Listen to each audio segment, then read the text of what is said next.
My kid really wants to be with me today. We're having really bad separation anxiety.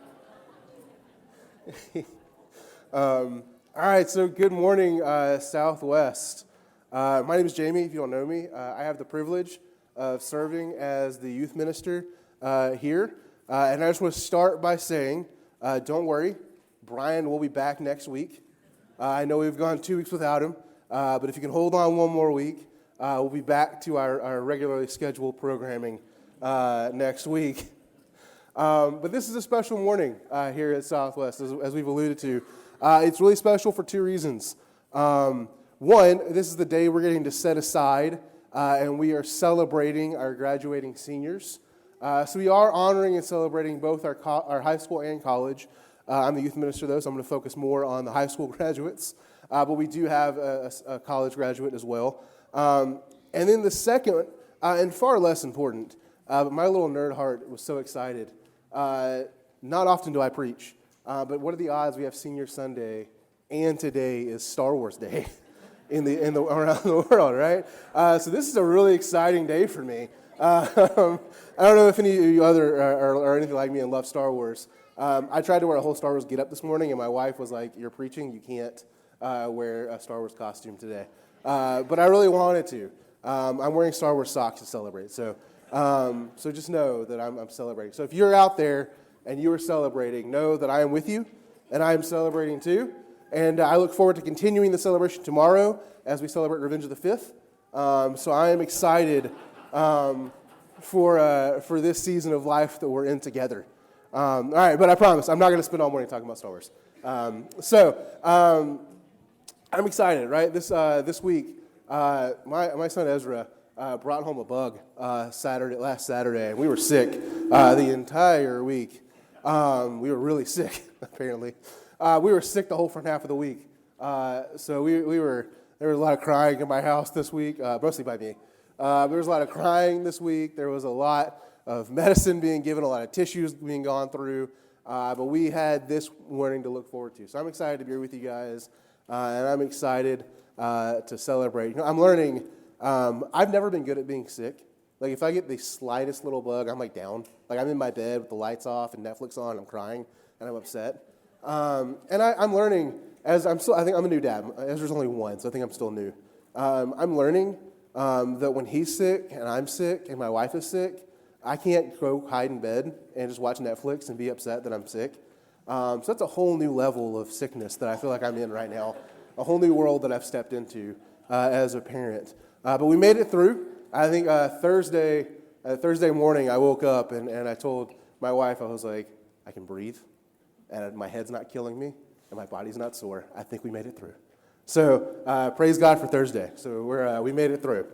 So this morning we're taking the time to step aside and we're celebrating our seniors together. And so I wanted to spend some time talking and reflecting on something that is meaningful, though, to not just our seniors. I wanted to spend some time talking about something that I think would be meaningful to all of us as well. And I spent some time this week thinking and praying about what in the world do you talk about on Senior Sunday that's relevant to everyone, right? And as I was doing that, I feel like this word kept popping into the forefront of my mind, and that word was purpose.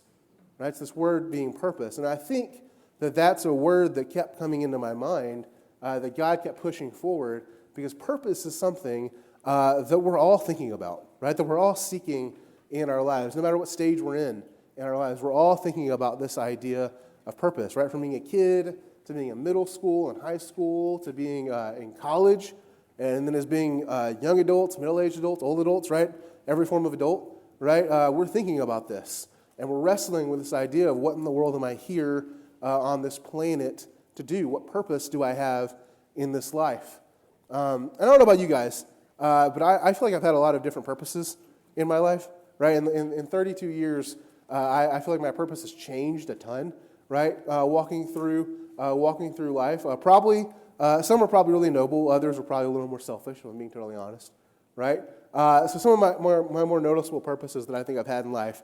When I was a kid, I thought my destiny, my purpose that I was put on this earth to do was to be the starting right fielder for the Atlanta Braves. Right? That was what I was here for, right?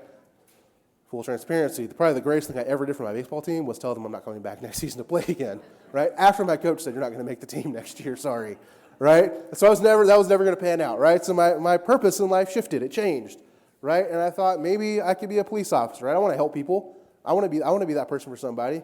I quickly learned, though, I hate conflict of any form, right? Like I don't want people to be mad at me. I don't want people to think that I'm mad at them. I don't like giving people bad news. And so it wasn't long before I realized, like, being a cop's probably not a good idea. I also have a paralyzing fear of guns, right? And so that was never going to work out for me, right? So I shifted and I changed. And I thought, well, I want to help people, right? But cop's not going to work out. So what's something else I could do? And I thought, I should be a stand-up comedian. God put me on this earth to be a stand-up comedian, right? I'm funny, right? I'm hilarious, right? I'm not biased. I'm hilarious. Right. In fact, the title of my sermon this morning, it's not in the thing. I was so elated about it. It's a purpose-driven life is the title of my sermon, because I thought that was funny. Right. I don't title anything unless I can think of something funny for it. Right. But I'm a funny guy. And but I have learned over the years, my type of humor is the kind of humor, like I'm standing in a conversation, I can just jab something funny in really quick. I'm not a stand up for 30 minutes to an hour and be funny kind of guy. No one wants to hear me talk like that long. Right. So it moved and it changed. Right. By the time I got into high school, I found Jesus. I entered into a relationship with him, right? And I felt like God was moving me in a direction. And so I felt like God's put me here to do youth ministry, right? He was right about that one, right? That one I stuck with, right? But not for long, right? I did change. When I got into college, I thought God had put me here to do mission work, right? I lived in Nicaragua for 9 months. I served as a missionary over the course of 3 summers. And then when I graduated from college, I actually moved to Nicaragua. I spent 2 weeks as a full-time missionary.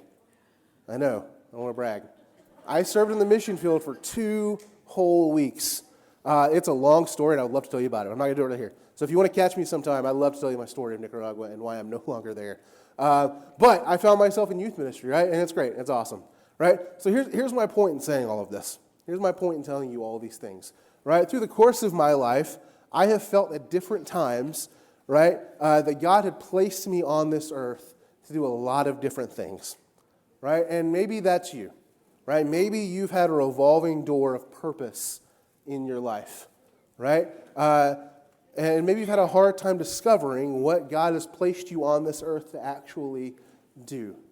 So this morning, as we're highlighting our graduating seniors and preparing to send them off into this next phase of their lives, as they go and pursue their purpose, right? I want to spend some time talking about that purpose and what God has really placed all of us here to do. Because here's the thing, right? I believe that we all share one singular purpose, right? There are a lot of things we can do in life, right? But we all share one singular purpose. And it goes beyond the majors that we're going to choose. It goes beyond the careers that we pursue, right? And we can all live out this purpose through those things, right? So I want to highlight this morning that the majors you pick, right, the careers we choose to work on, they're important, right? But our goal in life is to live out this purpose through those things, right? So that's what we're going to do this morning, if you'll allow me, right? So I believe that God has given us the same purpose, right, a singular purpose laid out in 3 points, because I was a good Bible major, right? So God has given us a singular purpose laid out in 3 points that we're going to work through this morning, right? And it's this. I believe God has placed us on this earth to do 3 things: to know Him, to reflect Him, and to serve His mission. We've been placed on this earth to know God, to reflect God, and to serve in God's mission. This is our purpose, right? It's why God put us here.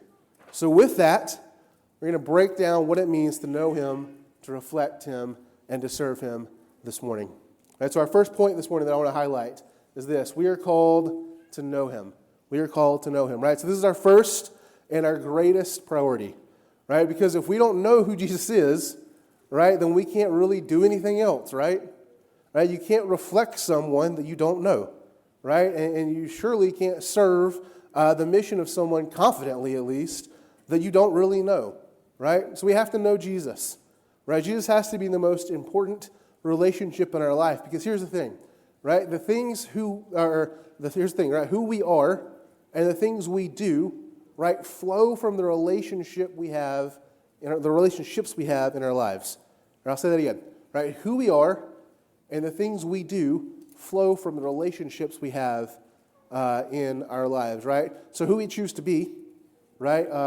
Who we choose to be in a relationship with kind of helps form us into the people that we are, right? Here's what I mean. When I was in ninth grade, I grew up in the southest part of Alabama. I grew up right in the corner of Georgia and Florida, in that little pocket. And so I just need everyone to know that as we move forward with this. So when I was in ninth grade, I listened to country music. I wore Carhartt boots. I wore blue jeans. And I wore either a camo or a bright orange shirt to school every day. That was who I was in ninth grade, right? Why? Because I went to a very rural high school. There was a fence around my high school to keep the cows from getting onto our property. That's the kind of high school that I went to in the most southern corner of Alabama, right? So I lived in a farming community. I lived in a very rural farming community, right? And so all of my friends, their parents were farmers, right? My parents weren't farmers, but my friends' parents were, right? And so those are the people I hung out with.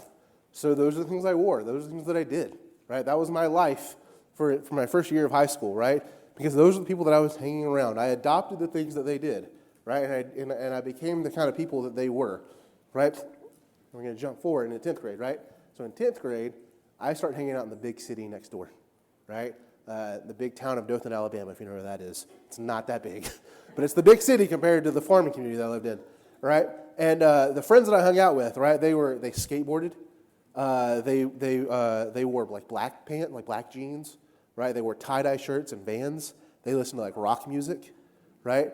And so you can take a guess what I started doing once I started hanging out with them, right? Everything about me kind of changed, right? And I started wearing those kinds of clothes. From 10th to 12th grade, I wore a tie-dye shirt every day of high school, right? By the time I graduated, my nickname was the tie-dye guy. I don't think people knew my real name. They just called me tie-dye, right? Because that's all that I wore, right? So I shifted, right? I changed, right? I started hanging out with different people, right? And I changed from being a Southern guy to being, I guess technically still Southern because I lived in the South. But locationally, I was a Southern guy still. But image-wise, I was giving off a different persona, right? Right?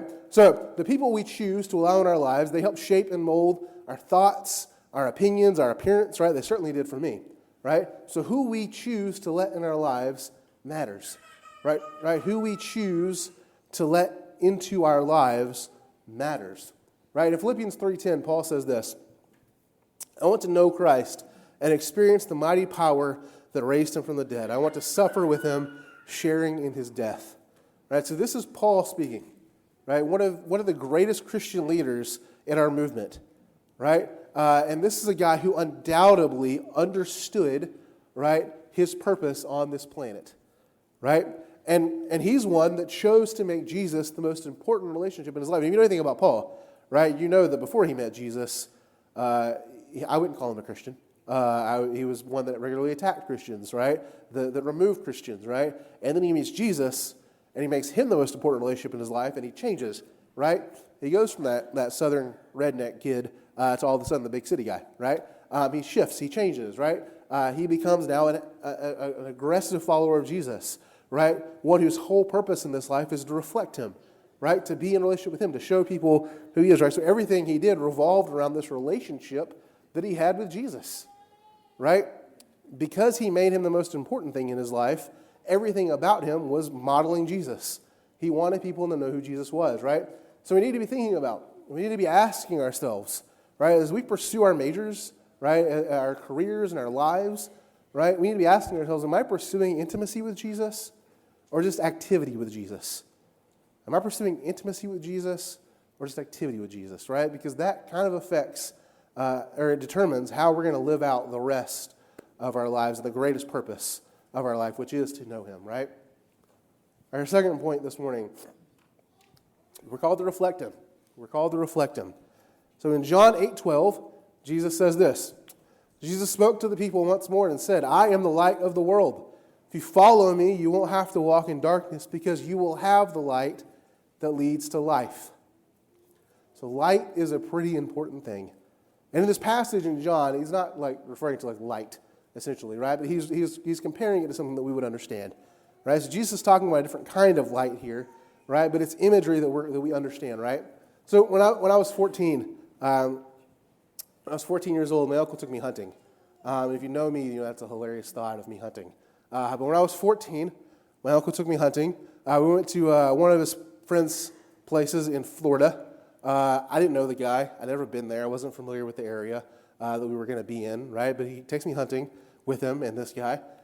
So if you're familiar with hunting, you know that to hunt, you have to get up like really early, like before the sun comes up kind of early, right? That probably played a much bigger purpose behind why I don't hunt anymore, right? I'm terrified of guns, but also like the idea of having to get up before the sun comes up is horrible, right? So I don't do it anymore, right? It's not an activity that I choose to do anymore, right? But we're going hunting, right? It's early in the morning, right? And on this particular morning, right, my uncle tells me the night before, I'm going to be hunting by myself in a tree stand alone, in an area that I'm not familiar with a group of people that I don't really know that well, other than my uncle, right? But that's what I'm going to do. So this particular morning, we decide, or he decides, I guess, you're going to go hunting on your own, right? You're going to go off by yourself. I'm 14. I know that's old, I guess, but you're giving me a weapon and sending me out into the woods by myself. I felt like that wasn't safe. All right, so we get up really early. We get all of our stuff together. We get all of our gear loaded. We get out into the truck and we drive out to where we're going to go hunting, right? And once we get to my stop, we get out and it's pitch black. Can't see anything, right? And so we get out. My uncle, we're not hunting with guns. We're hunting with bows and arrows. So my uncle gives me a bow and some arrows and a little flashlight, and it's dark. You can't see. And he puts his hand on my shoulders and he points me in a direction and he whispers, because animals have really good hearing, I guess. And so he points me in a direction. He leans down over me. He's like, "Hey, you're going to walk about half a mile this way, and you should bump into the tree." Which, first of all, "should" is not very confident when you're sending me off in the woods in the pitch black. You should bump into the tree that you will be hunting in. And I'm like, okay, right? And so I turn my flashlight on. I can see this far in front of me with this flashlight. That's it. Everything else is pitch black in this woods, right? And so I'm like, okay. So I get the bow and the arrows and the little flashlight, and I start walking. Mind you, I couldn't tell you how far half a mile is right now, right? And certainly not at 14 years old in the pitch black at like 4 o'clock in the morning. But I'm like, okay, I'm just going to walk, and the first tree I hit's where I'm going to stay, like whether it's right or not, right? And so I start walking in the woods. I can see this far in front of me, and it's like that time of morning where like everything that sleeps or is awake at night is like getting ready to go to sleep, and everything that's going to move around in the daytime is like getting ready to wake up. So there are just some ungodly, terrifying noises happening in the woods around me.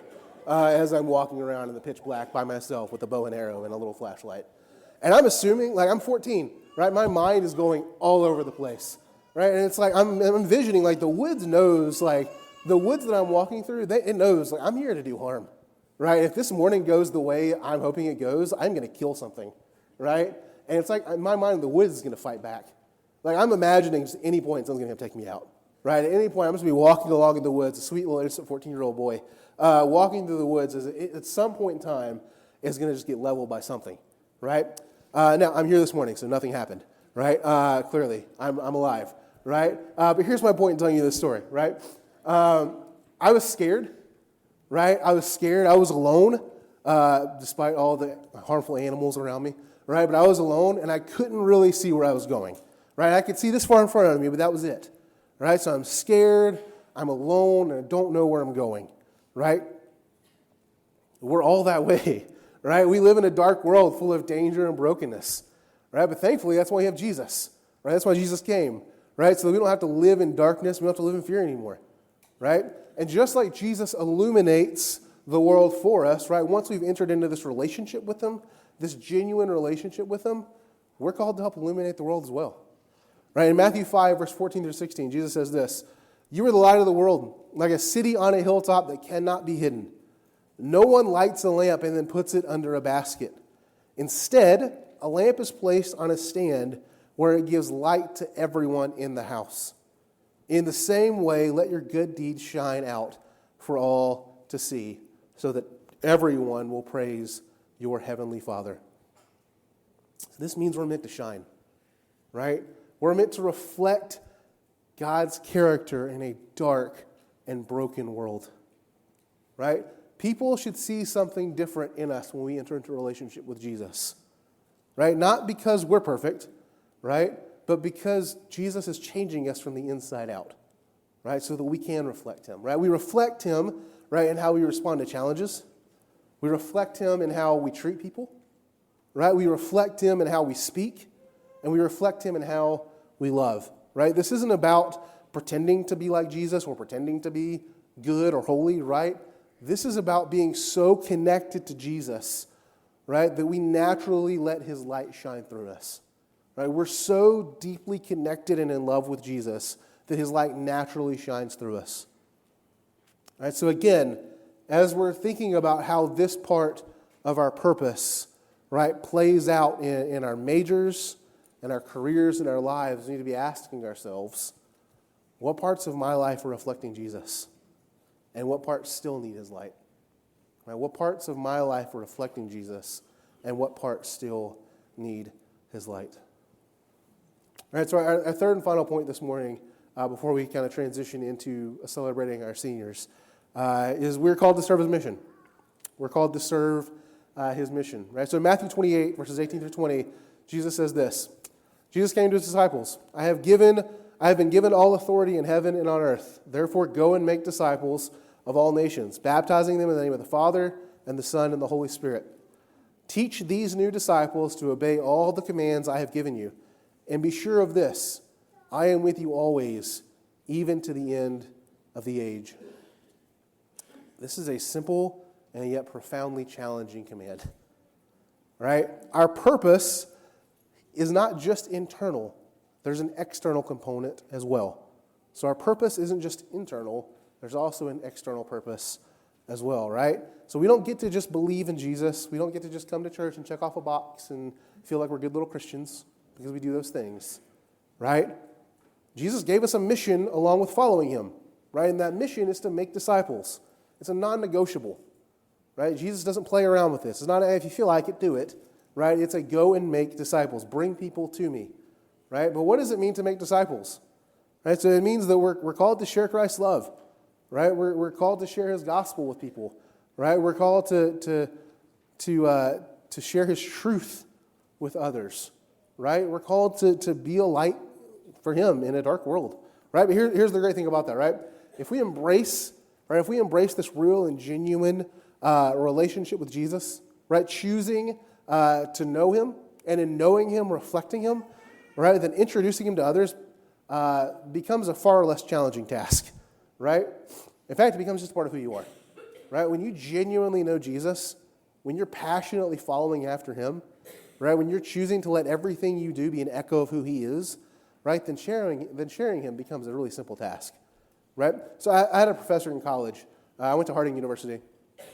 I had a professor in college there. He lived in New York for a while, and a thing he liked to do, which absolutely terrifies me, but it's a thing he liked to do. He would jump on the subway.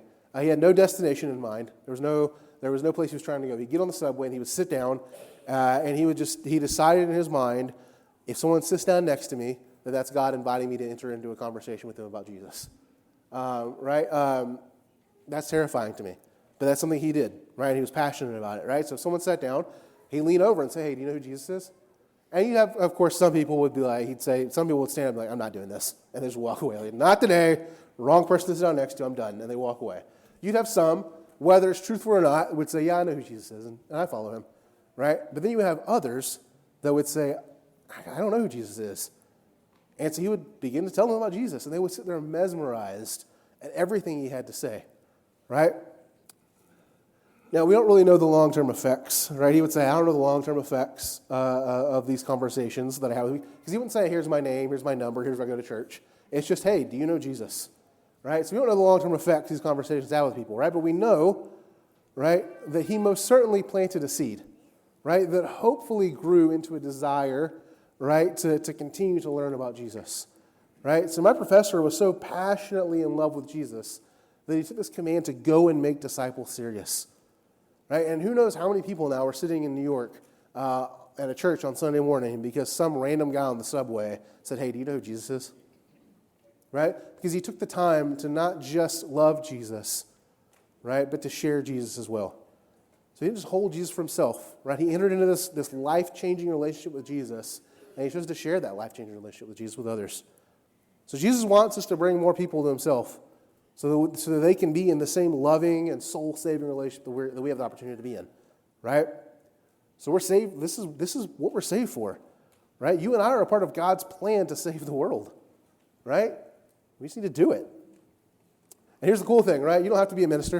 You don't have to be an elder. You don't have to be a missionary. You don't have to be any of those things, right, to be on this mission, right? By saying, I'm choosing to follow Jesus, you're on this mission, right? So no matter where you are in life, right, in school, whether it's graduating, in college, working, retired, right, whatever phase of your life you're in, right, whatever you're doing, right, part of your purpose, part of our purpose, right, is to use where we are, right, to serve, to share, and to point people towards Jesus, right, to go and make disciples where we are. Right, so for one final time this morning, before we kind of transition into our next thing, one final time this morning as we're thinking about how this part of our purpose plays out in our majors, in our careers, and our lives, we need to be asking ourselves, where has God placed me, or where is God sending me to make a difference? Where has God placed me to make a difference in his name, or where do I feel like God is sending me to make a difference in his name? We'll wrap up with this.